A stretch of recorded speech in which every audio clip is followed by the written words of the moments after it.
را 5 تا میتیم مالارات شکل میدیم. زود 5 تا گرفتن میشه 5 تا رنگ Egil bir afele.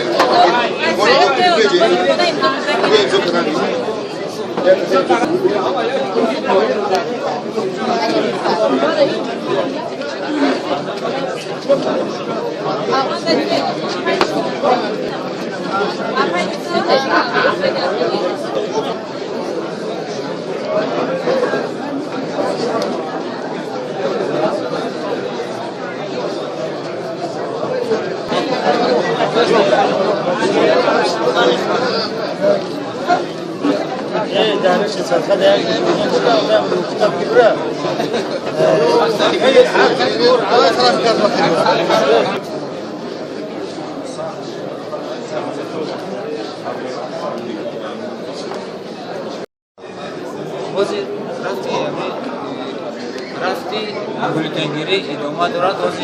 وکیلانی خلقی از بولتن ها برسازن از مجلس ها از کمیسیا و آوازهای خود را به همین نامزدهایی که پیشبری شده به مجلس ملی مجلس کلیج کردستان آوازهای خود را میدهند.